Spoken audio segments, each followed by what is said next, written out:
अब कभी कभी प्रश्न ये होता है कि योग किसी को योग होता है, किसी को नहीं होता, तो गुरुदेव स्पष्ट करते हैं कि यदि रोग है तो योग होगा। तो वो कुंडलिनी शक्ति इस ब्रह्मांड की जननी है और हमारे हमारी रचना करके हमारे अंदर बैठी है, तो हमारे बारे में वो हमसे ज्यादा जानती है। क्योंकि गुरुदेव ने कहा था कि ध्यान करो तो ध्यान से पहले मुझसे प्रार्थना करना, और जो कुछ आपकी प्रार्थना होगी, आपका प्रश्न होगा, आपकी जिज्ञासा होगी, उसका मेरी ये तस्वीर 100 गुना करेक्ट जवाब देगी। यदि किसी मनुष्य का प्राण नहीं छूटा है और ये मंत्र उसके कान में चला जाए, तो उस बीमारी से नहीं मरेगा। वो गुरुदेव के इस मंत्र से और ध्यान मात्र से धीरे धीरे कुंडलिनी शक्ति के जागृत होकर के कार्य करने से वो सारी बीमारियां ठीक कर देती हैं।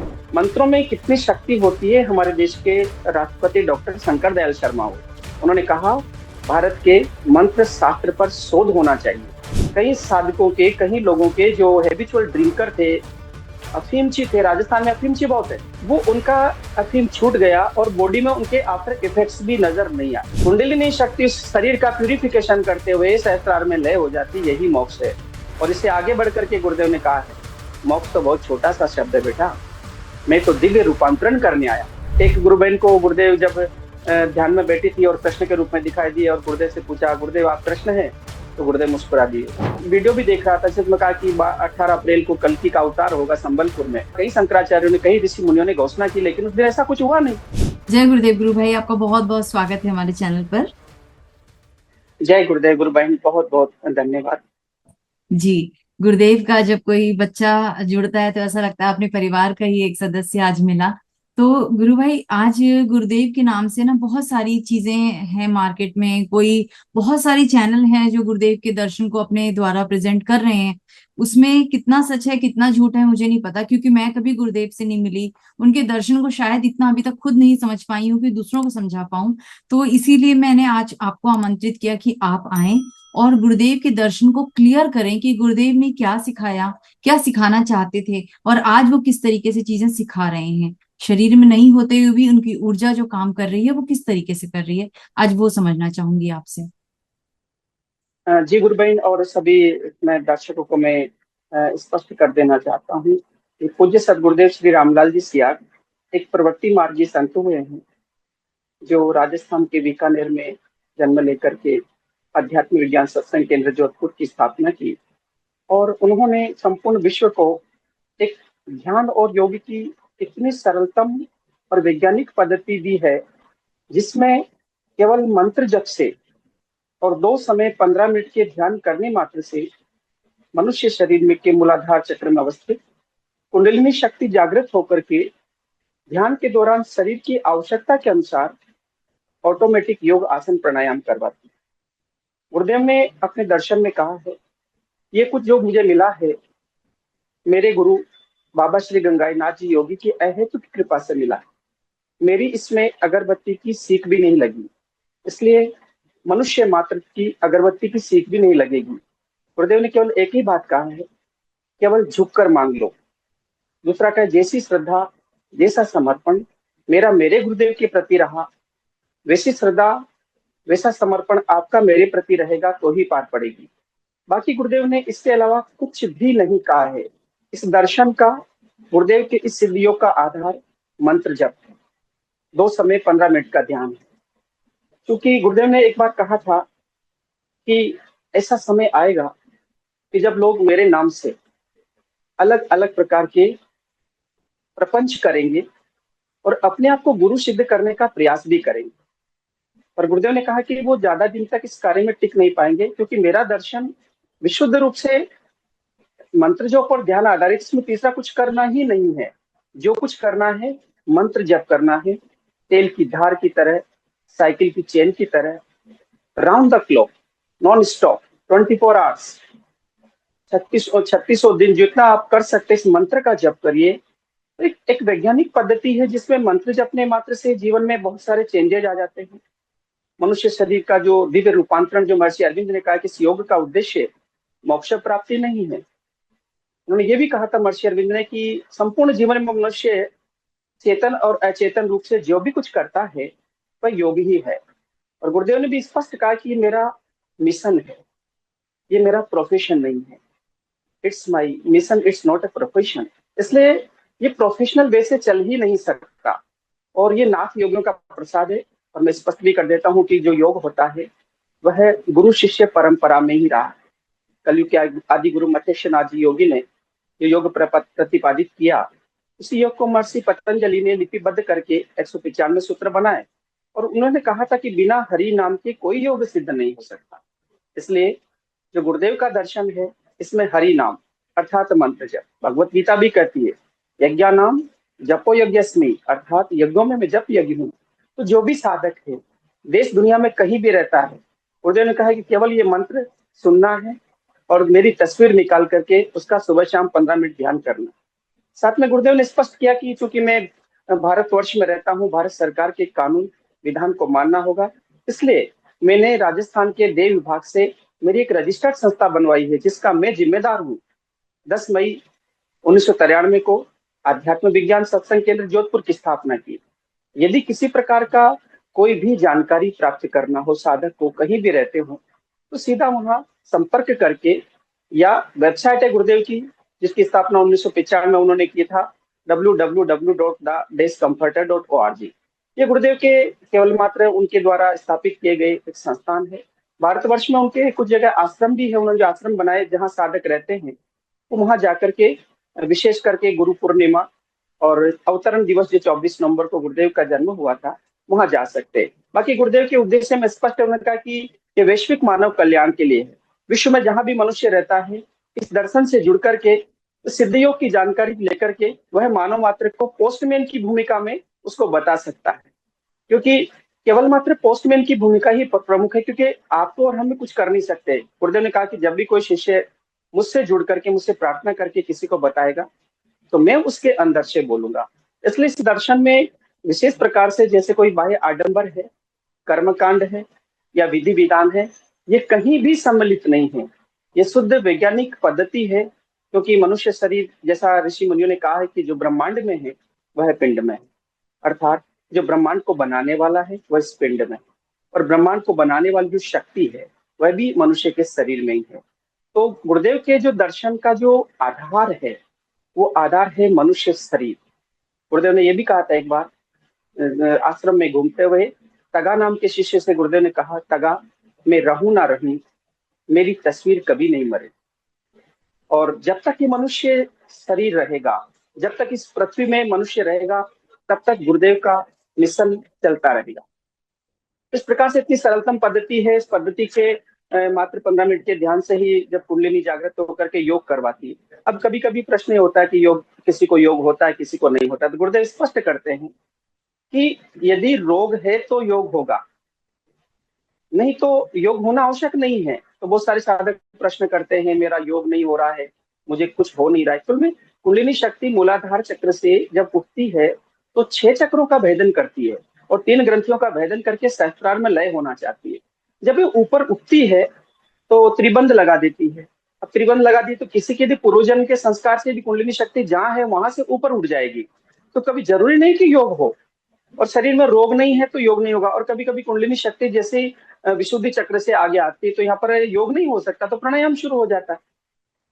तो इसमें योग होना जरूरी नहीं है। अन्य योग पद्धतियों में और इस पद्धति में भिन्नता यह है कि अन्य योग में हमें बाहरी विशेष पहनावा करना पड़ता है, विशेष प्रकार से हमें आसन में बैठना पड़ता है, विशेष प्रकार का खान पान रखना पड़ता है, विशेष प्रकार का कार्य व्यवहार करना पड़ता है। लेकिन चूंकि कुंडलिनी शक्ति मदर ऑफ यूनिवर्स है, पश्चिम जगत इसे सरपेंट पावर के रूप में पूछता है, तो वो कुंडलिनी शक्ति इस ब्रह्मांड की जननी है, और हमारी रचना करके हमारे अंदर बैठी है, तो हमारे बारे में वो हमसे ज्यादा जानती है। किस योग की आवश्यकता है, किस प्राणायाम की आवश्यकता है, क्योंकि डीएनए पे काम करती है। जिसका जैसा डीएनए में जो कुछ है उस डीएनए के अनुसार ये काम करती है कुंडलिनी शक्ति, वही योग करवाएगी जो साधक को आवश्यकता है। इसलिए साधक के मन में कभी ये भाव ना आए कि मुझे योग नहीं हुआ, मुझे प्राणायाम नहीं हुआ, या पड़ोसी को तो हो गया, पड़ोसी को कुछ दर्शन में कुछ कलर्स दिखाई दे दिया गया चक्कर पर, लेकिन मुझे नहीं दिखाई दिया। तो ये जो प्रश्न है, क्योंकि सबका प्रारब्ध कर्म अलग अलग, और गुरुदेव ने स्वयं भी कहते हैं कि ईश्वर के 5 काम है, एक कर्ता, दूसरा भर्ता, तीसरा भोक्ता, तीसरा अनुमंता, और चौथा इस प्रकार से वो क्रम से काम अपने कर्मों का भोग करता, और बाद में कहा कि ये मनुष्य मनुष्य ही ईश्वर है। और 5 कामों में ईश्वर सृष्टि करता है, सृष्टि, स्थिति, लय, तिरोधान, और फिर उसके बाद अनुग्रह। तो अनुग्रह का जो कार्य है वो गुरु करता है। और गुरुदेव तो ये भी कहते हैं कि भाई गुरु शरीर नहीं होता, और जितने गुरु घूम रहे हैं उनका भी कोई गुरु नहीं है, ये भी गुरुदेव स्पष्ट कर देते हैं। क्योंकि गुरु ओमनी प्रेजेंट है, ओमनीसेंट है, ओमनीपोटेंट है, यानी सर्वस्पर्शी है, सर्वव्यापी है और सर्वशक्तिमान है। इसलिए इस दर्शन में जो भी वर्तमान समय में यदि कोई व्यक्तिगत तरीके से प्रचार कर रहा है, उस प्रचार में यदि गुरुदेव के दर्शन के इतर कोई बात होती है, जो कि एक विशुद्ध दर्शन है, इसमें कोई खंडन मंडन नहीं है, और उससे दर्शन के इतर कोई बात यदि होती है और साधक उसे भ्रमित होकर के उन मार्गों को अपनाते हैं, तो फिर कुछ समय बाद उन्हें समझ में भी आता है कि नहीं, ये मुझसे त्रुटि हो रही है। क्योंकि गुरुदेव ने कहा था कि ध्यान करो तो ध्यान से पहले मुझसे प्रार्थना करना, और जो कुछ आपकी प्रार्थना होगी, आपका प्रश्न होगा, आपकी जिज्ञासा होगी, उसका मेरी ये तस्वीर 100 गुना करेक्ट जवाब देगी। इसलिए कुछ साधक जो भटक जाते हैं सामान्यतः, फिर धीरे धीरे उन्हें समझ में आता है और फिर सही मार्ग पर चले आते हैं। जी गुरुदेव। जी जी, बहुत अच्छे से आज आपने गुरुदेव के पूरे दर्शन को समझाया। लेकिन गुरु भाई, आज की अगर हम बात करें तो इस कलयुग में तामसिक शक्तियां बहुत हैं जो कि जगह जगह विचर रही हैं, हमें दिखती नहीं है, इन आंखों से हर चीज को देख पाना संभव नहीं है। तो लेकिन ऐसी बहुत सारी शक्तियां हैं जो हमारे आसपास हैं। कई तो ऐसी शक्तियां जो किसी के शरीर के अंदर भी प्रवेश कर जाती हैं और वर्षों रहती हैं और उन्हें अलग अलग बीमारियां देती हैं, परेशानियां करती हैं, घर घर के रिश्तों को खराब करती हैं। तो क्या ऐसे में भी गुरुदेव का ये जो ध्यान है, ये जो मंत्र है, वो किसी हद तक काम कर सकता है? जी, गुरुदेव ने कहा एक मंत्र और संपूर्ण ब्रह्मांड। इस मंत्र में यह रहस्यमयी मंत्र है। जैसा कि महर्षि अरविंद ने इस मंत्र के बारे में कहा था कि इस देश का उद्धार 2 मंत्र करेंगे। पहला वंदे मातरम, जो 1906 में प्रकट हो गया। दूसरे के बारे में महर्षि अरविंद ने कहा कि वह मोस्ट सीक्रेट है, मोस्ट माइस्टिक है, लेकिन साथ में कहा येट टू बी रिवील्ड, और फिर लास्ट में बोल गए टू बी रिवील्ड। अर्थात गुरुदेव ने कहा कि ये संजीवनी मंत्र है, और साथ में कहा था कि यदि किसी मनुष्य का प्राण नहीं छूटा है और ये मंत्र उसके कान में चला जाए, तो उस बीमारी से नहीं मरेगा। लेकिन बस शर्त एक ही है, झुक करके मांग लो। तो गुरुदेव के इस मंत्र में, जैसा कि गोरक्षनाथ जी ने कहा कि भारतीय योग वेद रूपी कल्प तरु का अमर फल है। इससे साधक के त्रिविध ताप शांत हो जाते हैं, आदि देहिक, आदि भौतिक और आदि देविक। देहिक में बीपी शुगर से लगाकर जो मेडिकल साइंस असाध्य इनक्यूरेबल डिजीज कहती है, वो गुरुदेव के इस मंत्र से और ध्यान मात्र से धीरे धीरे कुंडलिनी शक्ति के जागृत होकर के कार्य करने से वो सारी बीमारियां ठीक कर देती हैं। आदि भौतिक रोग होते हैं, जो मानसिक रोग होते हैं। तो मानसिक रोग भी भगवान कृष्ण ने भी भगवत गीता में कहा है कि मेरा नाम जपने से अक्षय आनंद आने लग जाता है, और अक्षय आनंद आने से साधक के जो बीमारियां हैं, मानसिक तनाव, वो पूरी तरह से ठीक हो जाता है। नाम की झड़ी लगा देंगे तो जो रूट कॉज है बीमारी का, मानसिक तनाव का जो मूल कारण, क्योंकि सिर्फ आदि भौतिक रोग का है, भौतिक रोग का है, भौतिक है, उस रूट कॉज को ही खत्म कर दिया जाएगा। अर्थात वो जो तामसिक ग्लैंड है उस पर अटैक करके रासिक ग्लैंड में आ जाएगा, तो व्यक्ति की जो मूल समस्या है वो वहां से समाप्त हो जाएगी। मंत्रों में कितनी शक्ति होती है। हमारे देश के राष्ट्रपति डॉक्टर शंकर दयाल शर्मा हुए, उन्होंने कहा भारत के मंत्र शास्त्र पर शोध होना चाहिए। और जैसे ही साधक मंत्र जपता है, ध्यान करता है, तो ध्यान में बैठता है, तो सबसे पहले जो उसकी जो अल्फा स्टेट में माइंड, उसका अल्फा स्टेट में चला जाता है।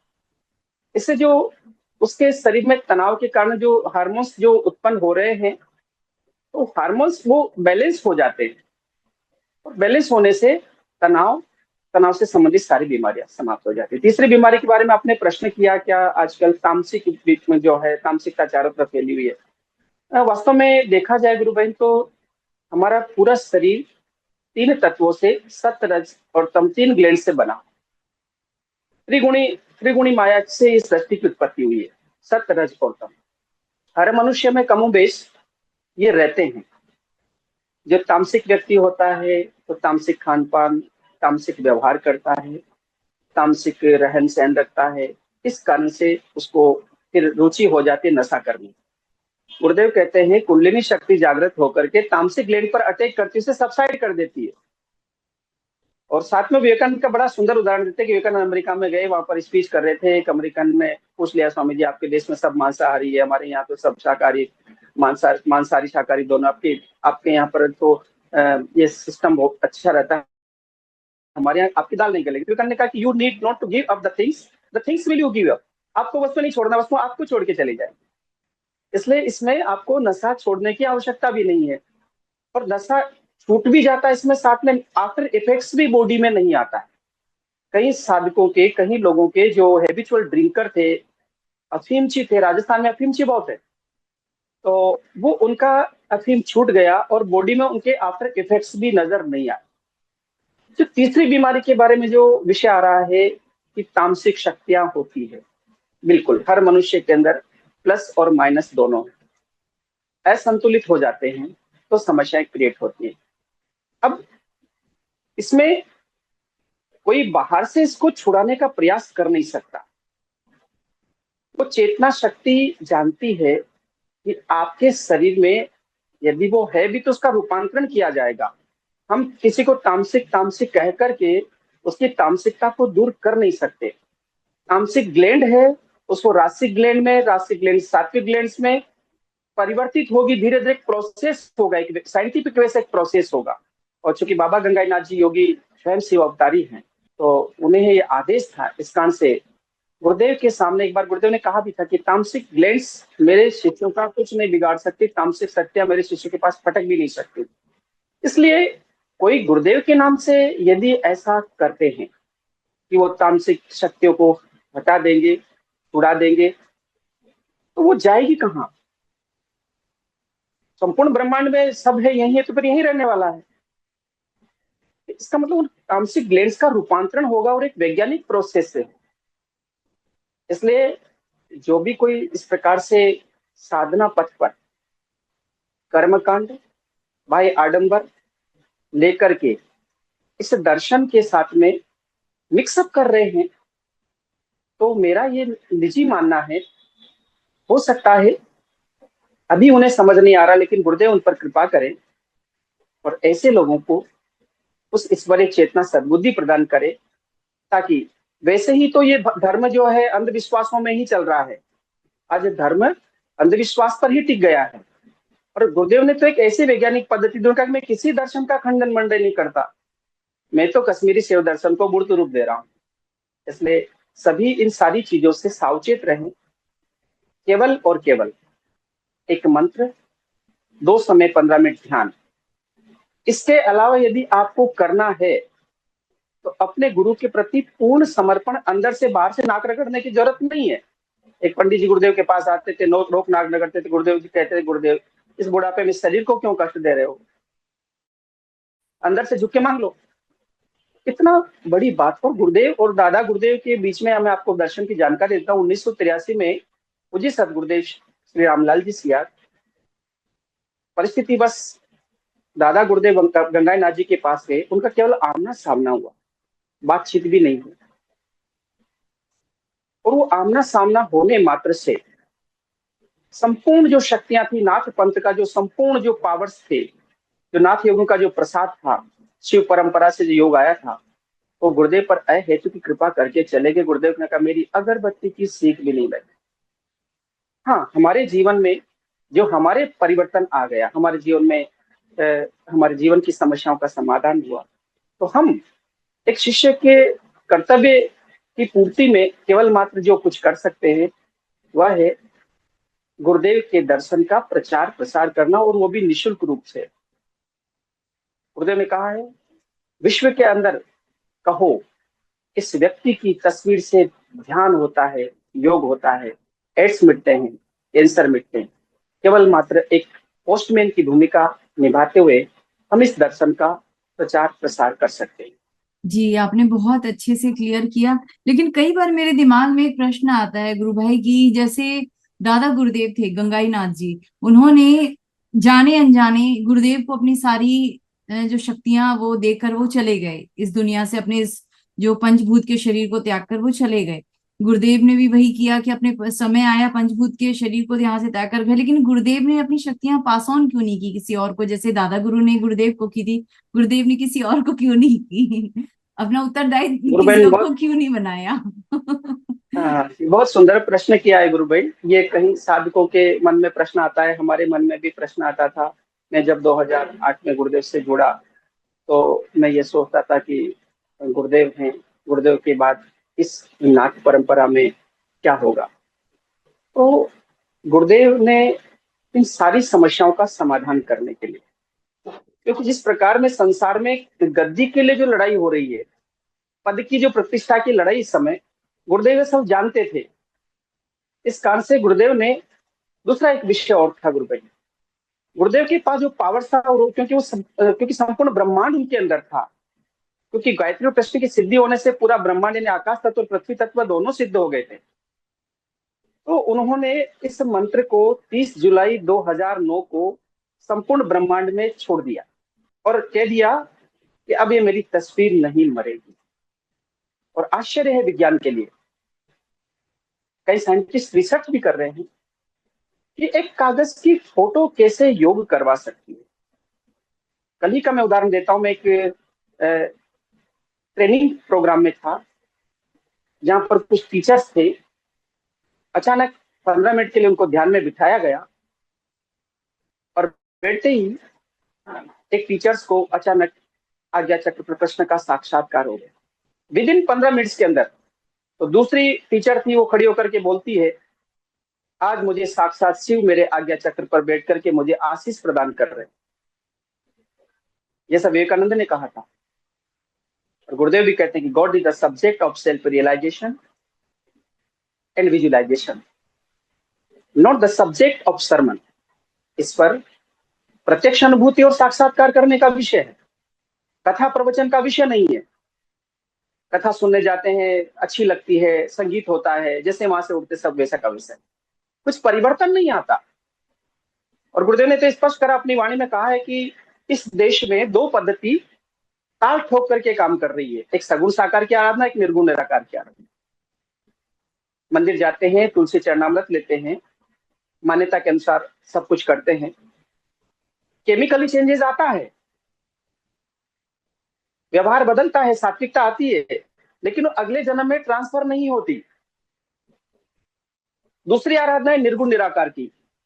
तो गुरुदेव ने स्पष्ट करा कि सगुण साकार तो अपना एक्शन ले रहा था, अब निर्गुण निराकार ने अपना एक्शन लेना शुरू कर दिया है। महर्षि अरविंद ने 24 नवंबर 1926 के दिन उस कृष्ण की अधिमानसिक चेतना को गुरुदेव के शरीर में अवतरित करवाया, डिसेंड करवाया। एक बार अमेरिका से ईमेल आया था, तो ईमेल में लिखा था, गुरुदेव उस समय मुंबई में थे, तो गुरुदेव से पूछा कि आपके गुरुदेव क्या डिसेंडेड प्राणी है? तो गुरुदेव को आश्रम से फोन किया मुंबई में, तो गुरुदेव ने कहा कि बोल दो उनको कि मैं डिसेंडेड हूं, असेंडेड नहीं हूं।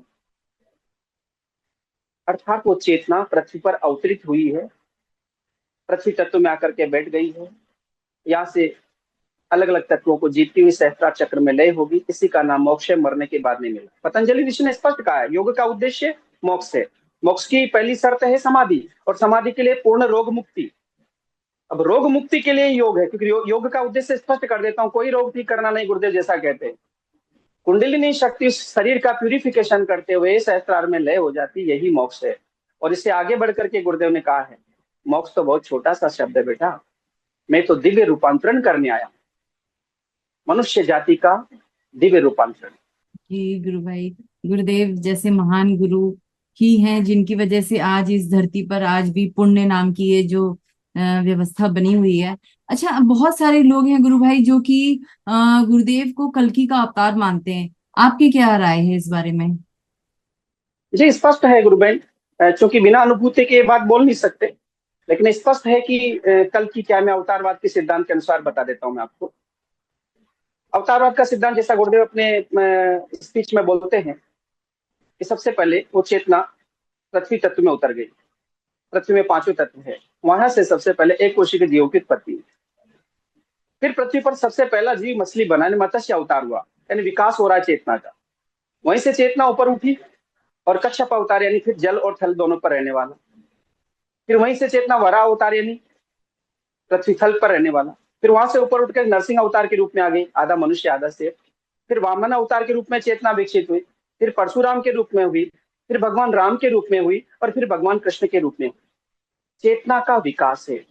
अब चूंकि चेतना तो विकास कर रही है, तो अगला क्रम इस मनुष्य जाति को, वो अधिमानसिक चेतना है कृष्ण की, वो अति मानस और आनंद की ओर तैयार कर रही है।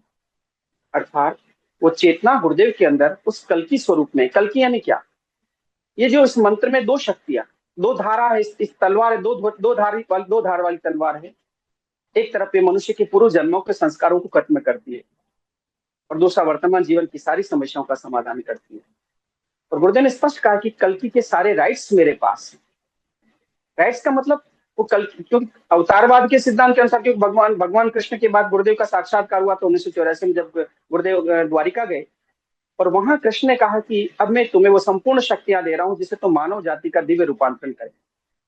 इस कारण से स्पष्ट तय है, क्योंकि देखिए यह अनुभूति करने का विषय है। लेकिन यदि मुझसे व्यक्तिगत पूछेंगे तो गुरुदेव कल की अवतार हैं, कल के अवतार हैं, कल के अवतार हैं। और कई शिष्यों को ध्यान में बताया। एक शिष्य को तो इवन बचपन में कई वर्षों पहले जब जुड़ा भी नहीं था, तब उसने कल्कि का स्वरूप गुरुदेव को ध्यान में बताया, उसने फिर बना करके गुरुदेव को दिया।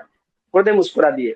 एक गुरु बहन को गुरुदेव जब ध्यान में बैठी थी और कृष्ण के रूप में दिखाई दिए और गुरुदेव से पूछा, गुरुदेव आप कृष्ण हैं? तो गुरुदेव मुस्कुरा दिए।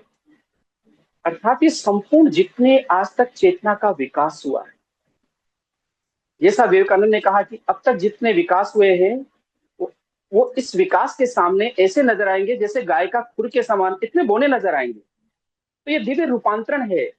तो स्वयं, क्योंकि अभी मैं एक वीडियो भी देख रहा था जिसमें कहा कि 18 अप्रैल को कल्कि का अवतार होगा संबलपुर में।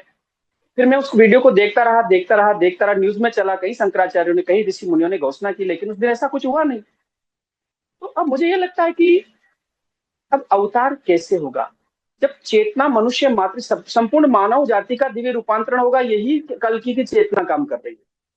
ये पृथ्वी, ये जड़ और चेतन में पूर्ण विकास हो जाएगा। जड़ और चेतन में एक जो दिव्य चेतना आ जाएगी। इसलिए ये जो प्रश्न है, अच्छा प्रश्न है। और चूंकि अनुभव करना चाहिए, ध्यान में बैठेंगे, अनुभव करेंगे कि वो चेतना क्या है। जी, क्योंकि मेरा इस प्रश्न को पूछने का उद्देश्य यही है गुरु भाई कि आज कल्कि को लेकर के सबके अंदर बहुत सारी इंतजार का पल है कि इस कलयुग से हमें मुक्त कराने के लिए कल्कि आएंगे। सब इंतजार कर रहे हैं और अलग अलग लोग अलग अलग राय देते हैं। अलग अलग लोग कहते हैं कि कल्कि आने वाले हैं, कुछ लोग कहते हैं कल्कि आ चुके हैं, कुछ लोग तो खुद को कल्कि बताते हैं कि मैं ही कल्कि हूँ, कुछ लोग खुद को माँ वैष्णवी बताते हैं कि मैं ही माँ वैष्णवी हूँ, मैं ही कल्कि के साथ मिलकर तुम सबको मुक्त करवाऊंगी। जितने लोग उतनी बातें, तो समझ में नहीं आता कि किसका विश्वास करें किसका नहीं। लेकिन गुरुदेव ने जो कई लोगों के जीवन में जो करके दिखाया है, उससे लगता है कि ये एक ऐसी ऊर्जा है जो अपना कार्य कर रही है। उसे किसी शरीर की जरूरत नहीं है, वो अपना बस ऊर्जा वो काम कर रही है जो कल्कि की ऊर्जा है। आपके जीवन में आप गुरुदेव से जब जुड़े और आज आपको काफी वर्ष हो चुके हैं गुरुदेव से जुड़े हुए, आप अपने कुछ अनुभव शेयर करें तो बड़ा अच्छा लगेगा। जी गुरुबेन, मैं 2008 में यहाँ कोटा राजस्थान से हूँ और मैं उस समय बहुत डिप्रेशन में था। और साथ में डिप्रेशन मेरे ये नहीं था, डिप्रेशन था मैं ईश्वर की खोज करना चाहता था। उससे पूर्व मेरा कई शंकराचार्यों से मिलना जुलना हुआ, क्योंकि मैं सांस्कृतिक संगठन में कार्य करने वाला व्यक्ति रहा हूँ। लंबे समय तक मैंने देश के कई संस्थानों के साथ काम किया। जहाँ भी मिलते तो विवेकानंद को पढ़ते थे, अरविंद को पढ़ते थे। तो डिप्रेशन के कारण मुझे 2 गोलियां सुबह शाम नींद की खानी पड़ती थी। और मैं इवन बता, तो आज जो मेरी स्थिति, उस समय मैं रोटी के लिए भी तरसता था कि 2 वक्त की रोटी का क्या होगा। एक दिन मैं उस समय एक क्लासरूम में गया था, एक स्कूल में, एक बच्चे ने मुझे कहा कि मेरे गुरुदेव आ रहे हैं। मैंने वो शब्द जब सुना तो मुझे लगा कि शब्द से मेरा गहरा नाता है, क्योंकि मेरा नाम भी रामलाल है और सौभाग्य से मेरे गुरु का नाम भी पूज्य सदगुरुदेव श्री रामलाल जी से आ गया। मैंने उस बच्चे से कहा कि मुझे आपके पिताजी से मिलवाइए। उसने अपने पिताजी से मिलवाया। उनके पिताजी ने मुझे गुरुदेव की पहली पुस्तक पहले गुरुदेव की एक स्पिरिचुअल साइंस नाम की पत्रिका निकलती थी।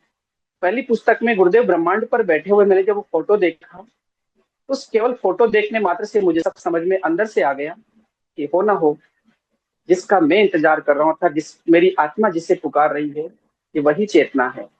और चूंकि विवेकानंद ने जैसा कहा है कि शिष्य गुरु को नहीं ढूंढता, गुरु ही शिष्य को ढूंढता है। मैं उस समय मेरा आरएस का एग्जाम था, तो मैं पेपर देने के लिए गया था। उसमें मुझे बहुत फीवर आ रहा था, लेकिन मैं लगातार 4 किलोमीटर भाग करके मुझे पता लगा कि गुरुदेव आ गए हैं। उस बच्चे ने कहा कि आज शाम को गुरुदेव आएंगे, और मैं अगले दिन शाम को 4 किलोमीटर बुखार में दौड़ता हुआ चला गया। गुरुदेव का आमना सामना हुआ। गुरुदेव ने कहा कि जो आए हैं राम राम जपो और ध्यान करो। जैसे मैंने ध्यान करा तो मुझे एक दिव्य अनुभूति हुई। अचानक एक दिव्य प्रकाश मेरे शरीर में आज्ञा चक्र से प्रवेश करता है और मेरे शरीर का एक रूपांतरण होना शुरू हो जाता है। मेरे शरीर में ऑटोमेटिक योग हो जाता है। अगले दिन दीक्षा का कार्यक्रम था। मैं दीक्षा में जाकर के गुरुदेव के सामने बैठा। गुरुदेव ने जो मंत्र और दीक्षा दी, फिर मैं गुरुदेव से मिला कि गुरुदेव मुझे मानसिक परेशानी है और मुझे बहुत एसिडिटी रहती थी उस समय। तो गुरुदेव ने कहा बेटा वाडीलाल की आइसक्रीम खा लेना। और रात को 10 बजे में वाडीलाल की आइसक्रीम खाई और मंत्र जप करना और ध्यान करना, उसी से मेरे जीवन में वो गोलियां दवाई छूट गई। और फिर एवं मजेदार घटना ये हुई गुरु भाई, गुरुदेव स्पष्ट करते हैं रोटी नहीं मिलेगी तो राम याद नहीं आएगा। और मैं यहाँ इस मंच के माध्यम से, आपके इस पॉडकास्ट के माध्यम से सबको कहना चाहता हूँ कि भारत में भगवान केवल रोटी के लिए चाहिए। अर्थात हर मनुष्य की आवश्यकता है पहले उसके जीवन का रोटी कपड़ा मकान की व्यवस्था। इसलिए गुरुदेव स्पष्ट करते कि बेटा रोटी नहीं मिलेगी तो राम याद नहीं आएगा। तो मैं भी कहता गुरुदेव रोटी नहीं मिल रही, बड़ी परेशानी है। तो 39 की एज में गुरु भाई, अभी मैं 56 वर्ष का हूँ, 39 की एज में मैंने एक आरपीएससी का फॉर्म भर दिया। आरपीएससी का एग्जाम था। मैं कुछ पढ़ता नहीं था उस उम्र में, क्या पढ़ना है ना। लेकिन मुझे गुरुदेव ने ध्यान के अंदर जो कुछ मेरे जीवन में किया, उसको मैं शब्दों में वर्णन नहीं कर सकता। और मेरी वो आरपीएससी क्रैक हो गई और मैं जॉब लग गया। और एक नहीं, दो नहीं, 3 3 एग्जाम पास करवा दिए, और वो भी बहुत बिना कुछ पढ़े लिखे। अब ये कहेंगे कि भारतीय योग दर्शन की बात करता हूँ। पतंजलि कहते हैं कि भारतीय योग दर्शन के अनुसार भूत भविष्य देखा सुना जा सकता है। गुरुदेव भी अपनी स्पीच में कहते हैं। और कई लोगों ने कोटा जैसे शहर में, कई लोगों ने अपने पीछे कहीं जन्म देख लिए, और गुरुदेव का पीछे देख ले तो कोई बात नहीं, आगे भी देखा जा सकता है। भारतीय जो योग दर्शन है वो आने वाले भविष्य की बात भी करता है। पतंजलि ऋषि भी स्पष्ट कर रहे हैं। तो मुझे ऐसे कई सारी घटनाएं, उन घटनाओं में से मेरे जीवन में ये भी एक घटना थी, और मैं फिर राजकीय सेवा में चला गया। फिर मेरी गुरुदेव के प्रति अटूट निष्ठा हो गई कि देखिए रोटी मिल गई है, बीमारी ठीक हो गई है। अब जब मैं गुरुदेव के पास गया कि गुरुदेव मेरी नौकरी लग गई है, तो गुरुदेव बड़े प्रसन्न होते हैं। और मैं मिठाई लेकर के जाता तो पूरी मिठाई रख लेते। मैंने कहा गुरुदेव मैं बांटूंगा क्या, तो पूरी रख लेते हैं। फिर बोलते गुरुवार को जाकर के ज्वाइन करना। अब अकस्मात क्या हुआ कि मैं गुरुवार को वहां जाता हूँ तो स्कूल बंद हो जाती है। मैंने कहा गुरुदेव ने कहा, गुरुदेव की वाणी तो पूर्ण सत्य ही होनी चाहिए। मुझे विश्वास था। अगले दिन जब मैं शुक्रवार को जाता हूँ तो प्रिंसिपल बोलते हैं कि कल से ही साइन करें क्योंकि आप कल आ गए थे। उनको पता नहीं कि मैं आया। अर्थात वो चेतना मानव मात्र में काम कर रही है। फिर प्रगाढ़ निष्ठा होने से जीवन की समस्याओं का समाधान हुआ। फिर मुझे लगा कि गुरुदेव ने कहा कि आप भी अपने अपने स्तर पर इस दर्शन का प्रचार प्रसार करो। मुझे वाक्य गुरुदेव का बार बार याद आता है गुरुदेव। और मुझे ये भी लगता है कि गुरुओं के पास जाओ तो एक बार आशीर्वाद देते हैं, जीवन भर लेते ही लेते हैं। हमारे गुरुदेव ने कहा कि आपकी अगरबत्ती की सीख नहीं लगेगी, और सच में आज तक भी अगरबत्ती की सीख नहीं लगी। तो जीवन का परिवर्तन हो गया। तो फिर मुझे लगा कि गुरुदेव के दर्शन के लिए हमने कार्य करना चाहिए। तो मैं तब से ही जहां मुझे अवसर मिलता है गुरुदेव के दर्शन के लिए, प्रचार के लिए मैं जाता हूँ। पिछले वर्ष में नेपाल में था। गुरुदेव ने आदेश दिया कि नेपाल चले जाओ। बड़ी अद्भुत घटना सुनाता हूँ आपको। उस समय युद्ध चल रहा था भारत पाकिस्तान का। हमने जाना था ट्रेन से बॉर्डर पर, तो हमने ट्रेन का टिकट कैंसिल करवा लिया कि युद्ध है तो जा नहीं सकते। अचानक गुरुदेव एक दिन ध्यान में बोलते हैं 3 दिन पहले कि 16 तारीख को युद्ध समाप्त हो जाएगा और तुम जाने की तैयारी करो। अब मैंने कहा जाएंगे कैसे, बोला अपनी गाड़ी से जाना। मैंने कहा इतनी गाड़ी हमें चलाने का अभ्यास भी नहीं है। और आश्चर्य गुरु बहन की, वो युद्ध समाप्त हो गया। हम अपनी गाड़ी से काठमांडू जाकर के बिना कोई जान पहचान के वहां जाकर के कई दिनों तक जो भी कोई मिलता है अचानक गुरुदेव से जुड़ जाता है, और हजारों लोगों को वहां पर गुरुदेव ने चेतन कर दिया। तो गुरुदेव का जो दर्शन है एक अद्भुत दर्शन है। इसमें कोई मिक्सअप नहीं है और वैज्ञानिक पद्धति है। गुरुदेव कहते हैं मैं तो साइंटिस्ट से मिलने निकला, और ये पूरा विज्ञान है। और साथ में गुरुदेव ने ये भी कहा था कि जब आप ध्यान करेंगे और उस ध्यान में जब बैठेंगे, उस ध्यान में आपको सब कुछ भूत भविष्य वर्तमान जो कुछ आपके जीवन के लिए आवश्यक है वो अंदर से मिलेगा। बाहर से किसी से कोई आशा करने की आवश्यकता नहीं है। तो जो कुछ मिलेगा अंदर से मिलेगा। हमने अपनी साधना, मनुष्य जीवन का उद्देश्य अपने भौतिक जीवन के कार्यों को करते हुए आध्यात्मिक मार्ग की ओर बढ़ना है। अपनी साधना करते हुए जो कुछ समय मिलता है प्रचार प्रसार में लगाए। इस प्रकार मेरे जीवन में बहुत क्रांतिकारी परिवर्तन आए, और बहुत सारी घटनाएं ऐसी, क्योंकि हमारे पास समय की कमी इसलिए मैं बहुत ज्यादा वर्णन अपना नहीं करूंगा। लेकिन मेरे जीवन को यदि देखा जाए तो जो कुछ जीवन का रूपांतरण हो रहा है वो गुरुदेव की कृपा से हुआ है। इस दर्शन में एक वैज्ञानिक आधार है। इसलिए मैं सभी सुनने वालों से, देखने वालों से कहूंगा, एक बार 15 मिनट के लिए गुरुदेव सिया की फोटो का ध्यान करके देखिए, फिर बाद में समझ में आ जाएगा। जी गुरु भाई, आपने बहुत अच्छे से सारी चीजें समझाई हैं। फिर भी अगर किसी दर्शक के मन में कोई भी प्रश्न है कि हम गुरुदेव को के मंत्र को कैसे जपें या गुरुदेव की पिक्चर कहाँ से लाएं, तो गूगल पे सर्च कीजिए गुरुदेव रामलाल जी से। आपको गुरुदेव की बहुत सारी पिक्चर मिल जाएंगी। आप पिक्चर डाउनलोड कर सकते हैं, प्रिंट आउट ले सकते हैं। आपको मंत्र लगता है कि गुरुदेव का कौन सा वो संजीवनी मंत्र था, आप यूट्यूब पे जाइए, लिखिए गुरुदेव रामलाल जी से संजीवनी मंत्र, आपको मंत्र मिल जाएगा। मंत्र गुरुदेव की आवाज में सुनिए, तभी आपको गुरुदेव से दीक्षा मिलेगी। कई लोग अभी भी सोचते हैं, जैसे हमने गुरुदेव के ऊपर पहले वीडियो बनाया था, बहुत सारे लोगों का इंटरेस्ट आया गुरुदेव के प्रति, वो कहते हैं हमें दीक्षा लेनी है। तो उन्हें ये भी क्लियर करना चाहूंगी, गुरुदेव अपने शरीर में नहीं है, चेतना के रूप में कार्य कर रहे हैं। गुरुदेव उपस्थित हैं, लेकिन केवल वो इन आंखों से नहीं दिखेंगे, वो चेतना के रूप में कार्य करते हैं। तो आप अगर गुरुदेव से दीक्षा लेना चाहते हैं तो संजीवनी मंत्र जो गुरुदेव की वाणी में चल रहा है, यूट्यूब पर बहुत सारे वीडियोस हैं, आप गुरुदेव की वाणी में उस मंत्र को सुनना शुरू कीजिए। पिक्चर सामने यूट्यूब गूगल से निकाल कर प्रिंट आउट रखिए, और आपको दीक्षा मिल जाएगी, आप गुरुदेव से जुड़ जाएंगे। और फिर भी अगर आपके मन में कोई प्रश्न है तो जोधपुर संस्थान जो हमारे गुरुदेव का बनाया हुआ है, गुरु भाई आप बताएं कि कैसे उस संस्था से जुड़ा जाए, कोई कॉन्टैक्ट नंबर है क्या है, तो लोग डायरेक्ट जुड़ पाएंगे। जी, मैं आपको बता देना चाहता हूँ कि आध्यात्मिक विज्ञान सत्संग केंद्र जोधपुर गुरुदेव का सिद्ध योग संस्थान है। ये गुरुदेव ने 1993 में इसकी स्थापना की थी। इसलिए स्थापना की थी कि यदि किसी को समस्या, कोई जानकारी करनी तो सीधा वहां संपर्क करे। किसी व्यक्ति को बीच में रखने की आवश्यकता है नहीं। सीधा सा स्पष्ट वेबसाइट है www.comforter.org है, वेबसाइट पर जाए। यूट्यूब चैनल है गुरु श्री आग सिद्ध योग, डालेंगे वो मिल जाएगा। संस्था के नंबर है, मैं नंबर बता देता हूँ, 9784742595। मिस्ड कॉल नंबर चालू है, उस पर आप कॉल करेंगे। मंत्र के लिए भी नंबर है, व्हाट्सएप का मिस्ड कॉल भी है, 7540067676।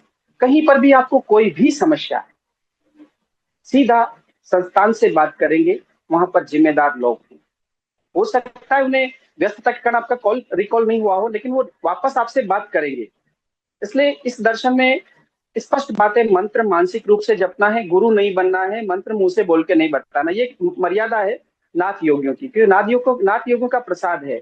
इसलिए गुरुदेव ने इतना सा हमारे लिए एक लिमिटेशंस किया। बाकी जो कुछ अनुभव होता है सबको बताओ। और मैं तो इवन बताता हूँ, गुरुबेन की एक अफ्रीकन था, मुझे एक अनुभव सुना रहे थे। एक दिन वो ध्यान में रात्रि को सोए हुए थे, नींद में अचानक वो मंत्र उन्हें कान में सुनाई देता। सुबह उठते हैं, वेबसाइट पर जाकर के खोलते हैं और ये मंत्र उन्हें वहां पर दिख जाता है। तो यदि आप करुण प्रार्थना भी कर लेंगे कोई कि मुझे गुरुदेव सियाग सिद्ध योग से जुड़ना है, मुझे अपने जीवन का कल्याण करना है, तो आप प्रार्थना कर लीजिए। कोई न कोई व्यवस्था ऐसी होगी कि आपसे कोई भी व्यक्ति कनेक्ट होकर के वो आपसे गुरुदेव के दर्शन की जानकारी दे देगा। बस संस्था है, एक जिम्मेदार साधक के नाते मैं सभी से कहना चाहूंगा कि इस समय फ्रॉड का जमाना है। गुरुदेव के दर्शन के साथ बहुत खंडन मंडन होता है। आप लोग सब केवल अपनी साधना करें, 2 समय ध्यान करें, कुंडलिनी शक्ति गुरु की अनुग्राहिका शक्ति होती है। जिस गुरु को सहस्त्रार चक्र अर्थात आकाश तत्व की सिद्धि हो जाती है, वह उसके आदेश से संचालित होती है। पूज्य गुरुदेव को इस मानवता की जो कुंडलिनी शक्ति को जागृत करने का नाथ योगी ने आशीर्वाद दिया है, उन्हें इस पर अधिकार है। संसार में आप कहीं भी चले जाएं, कुंडलिनी शक्ति जागृति के लिए मैं आपसे पुनश्च निवेदन करूंगा सबको कि गुरुदेव से जुड़े। यही एक सरलतम पद्धति है जो आपके जीवन में कुंडली शक्ति को जागृत करके दिव्य रूपांतरण कर सकती है। जय गुरुदेव। जय गुरुदेव।